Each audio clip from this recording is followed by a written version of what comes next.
Varun beverages PepsiCo का second largest franchise partner है पूरे वर्ल्ड में।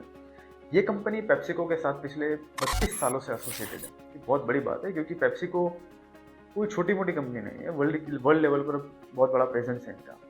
इसे ऐसे समझो तो ऐसा माना जाता है कि पूरे वर्ल्ड में सबसे ज़्यादा बोले जाने वाला जो वर्ड है वो है ओके, और ये वर्ड सबसे ज़्यादा बोला जाता है। इसके बाद जो सेकंड वर्ड है वो है कोका कोला, और कोका कोला का सबसे बड़ा कॉम्पिटिटर जो है वो है पेप्सिको। और पेप्सिको का जो इंडियन बिजनेस है उसे उसका सबसे बड़ा एसोसिएटर है, पार्टनरशिप है वरुण बेवरेजेस के साथ। आज से नहीं, 90s से। लाइक जैसे स्टारबक्स एंड ज़ारा को इंडिया में टाटा ग्रुप ऑपरेट करता है। इस वीडियो में थोड़ा डिटेल में समझते हैं regarding investing, future prospect and associated risk also.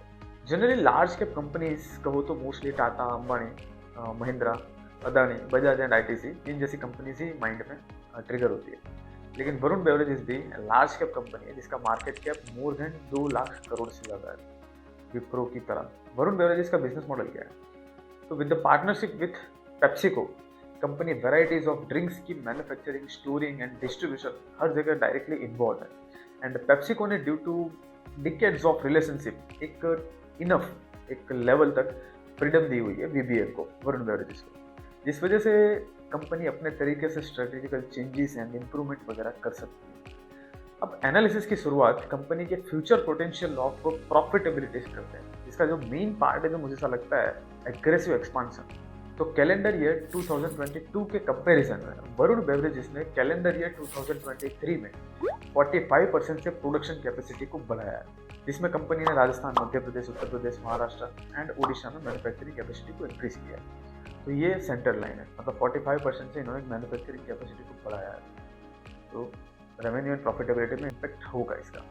एक अफ्रीकन कंपनी है द बेवरेज कंपनी, बेवको, जो कि पेप्सिको की फ्रेंचाइजी कंपनी है। But in half of FY24 Varun beverages ने इस कंपनी को कंप्लीटली 100% एक्वायर कर लिया, जिसके पास अकेले टोटल 1.5% मार्केट शेयर है पेप्सिको के प्रोडक्ट्स का। अब पेप्सिको जैसी मल्टी बिलियन कंपनी के प्रोडक्ट्स का 1.5% फ्रेंचाइजी पार्ट भी बहुत बड़ा मैटर होता है। वीबीएल पेप्सिको के साथ पिछले 32 सालों से काम कर रहा है, एंड लगातार वीबीएल पेप्सिको से लाइसेंस्ड टेरिटरीज एंड सब टेरिटरीज वगैरह हासिल करता जा रहा है। कंपनी के पास 3.5 मिलियन आउटलेट्स हैं, जिसमें से कैलेंडर ईयर 2022 में 3 मिलियन थे, मतलब 0.5 मिलियन तो लास्ट ईयर ही ऐड हुआ है। And every year company 4 lakh से 5 लाख आउटलेट्स ऐड कर रहे हैं, मतलब एक्सट्रीमली एग्रेसिव एक्सपांशन हो रहा है कंपनी। इसके बाद इनका distribution network. Generally materialistic companies में प्रोडक्ट डिस्ट्रीब्यूशन जो है 99% केसेस में थर्ड पार्टी रहता है, मतलब कंपनी माल का जो सप्लाई है थर्ड पार्टी डिस्ट्रीब्यूटर से करवाते हैं। लेकिन वीबीएल वरुण बेवरेजेस में इनके खुद के 2500 से ज़्यादा ट्रांसपोर्ट व्हीकल्स हैं, 2500 से ज़्यादा।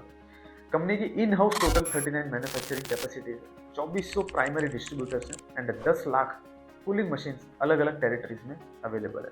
इनके खुद के कोई थर्ड पार्टी नहीं, मतलब डिस्ट्रीब्यूशन नेटवर्क में इनका खुद का पेनिट्रेशन अंदर तक है। अब इसके बाद एक कंपनी है लुनारमैक टेक्नोलॉजीज, जो वीबीएल के लिए प्लास्टिक क्लोजर्स एंड बॉक्सेस वगैरह जो है मैन्युफैक्चर करते हैं। अब इस कंपनी में वीबीएल ने 60% स्टेक बाय कर लिया। तो इस तरह से self own distribution network, strategic acquisitions, expansion by increasing manufacturing capacity, vertical integration, लुनारमैक, तो ये सारी चीज़ें कंपनीज में हो रही हैं। और ये सारी एक्टिविटीज से कंपनी की जो एक्स्ट्रा कॉस्ट है regarding distribution, manufacturing of packaging material, ये सब जो है वो कॉन्ट्रैक्ट हो सकता है।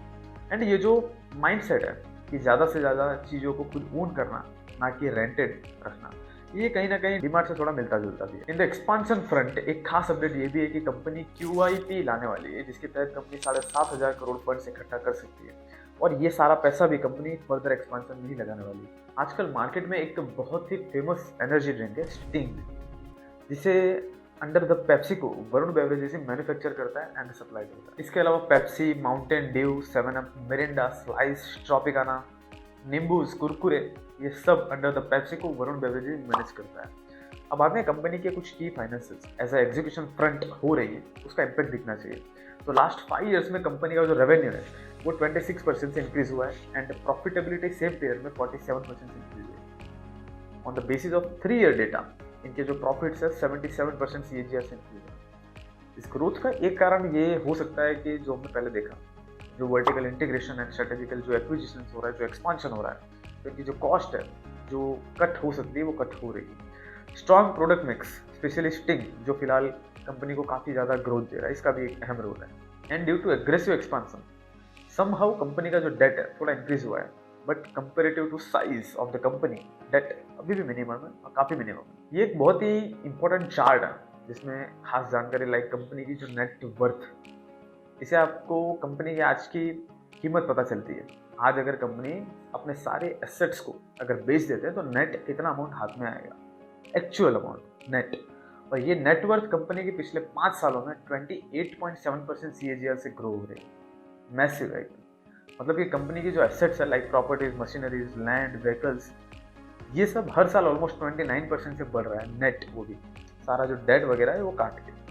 कंपनी में फिलहाल सब कुछ अलाइंड है, सारे objectives, norms, long term visions वगैरह। फिलहाल कंपनी कार्बन फुटप्रिंट्स को भी रिड्यूस कर रही है। ऐसा माना जा रहा है कि 2025 से कंपनी कंप्लीटली 100% रिसाइकलेबल बॉटल्स को ही अडॉप्ट कर सकती है। इवन 35% से वाटर कंजप्शन भी रिड्यूस करने की प्लानिंग है। तो कंट्री का जो ग्रीन विजन है उसके हिसाब से भी कंपनी में ट्रांसफॉर्मेशन आ रहे हैं। अब ऐसी कंपनीज में जो कि प्रॉपर है, एकदम पूरी सिस्टमेटिक है, ऐसी कंपनीज में मोस्ट प्रोबेबली जो वैल्यूएशन है वो हाई ही रहने के चांसेस है, जिसमें फंडामेंटल स्ट्रॉन्ग हो। ये चार्ट भी यही कह रहा है कि फिलहाल जो स्टॉक प्राइस है वो अभी रेजिस्टेंस लाइन के आसपास है, तो चांसेस थोड़ा कम है कि स्टॉक शॉर्ट टर्म के अंदर यहाँ से ऊपर जाएगा। लॉन्ग टर्म के लिए कंपनी काफ़ी स्ट्रॉन्ग है, रीजन हमने स्टार्टिंग से देख ही रहे हैं। और ये जो चार्ट कह रहा है उस हिसाब से जब ये जो सपोर्ट लेवल है, ये जो नीचे का लेवल जो दिखाई दे रहा है, अगर जब स्टॉक इस लेवल पर आता है तो ऐसी कंपनीज, इतनी स्ट्रॉन्ग कंपनीज में इन्वेस्ट करना बहुत बेहतर रहता है शॉर्ट टर्म के लिए। ये एक टेक्निकल व्यू था। बाकी लॉन्ग टर्म के लिए तो आप कंपनी में इन्वेस्ट कर सकते हैं। सेकंड थिंग कि TTM बेसिस पर कंपनी का जो स्टॉक प्राइस है ऑलरेडी 43% से इंक्रीज हो चुका है। एंड सामने revenue and net profit less than 30% से इंक्रीज हुआ है। मतलब जो ग्रोथ है वो ऑलरेडी प्राइस्ड हो चुकी है स्टॉक प्राइस के अंदर शॉर्ट टर्म पर्सपेक्टिव से। लॉन्ग टर्म की स्टोरी अलग है, वो उसके लिए ये स्टॉक काफ़ी बढ़िया है। अब इन्वॉल्वमेंट ऑफ सर्टन रिस्क, तो कोई स्पेसिफिक रिस्क तो यहाँ पे नहीं दिख रहा है, बट नेचर ऑफ बिजनेस थोड़ा साइक्लिकल है।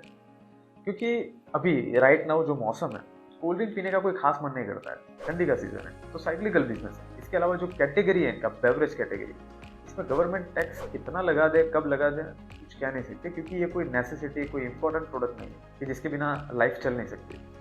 तो यहाँ पे टैक्सेस बढ़ने के काफ़ी ज़्यादा चांसेस रहते हैं ऐसे प्रोडक्ट्स में। शुगर प्राइस भी मैटर करता है। तो ये तो हो गए कुछ छोटे बड़े रिस्क। तो ये एक शॉर्ट पिक्चर थे रिगार्डिंग कंपनी। जो अगर आपको पसंद आई हो तो प्लीज़ वीडियो को लाइक कीजिएगा एंड प्लीज़ चैनल को जरूर सब्सक्राइब कीजिएगा।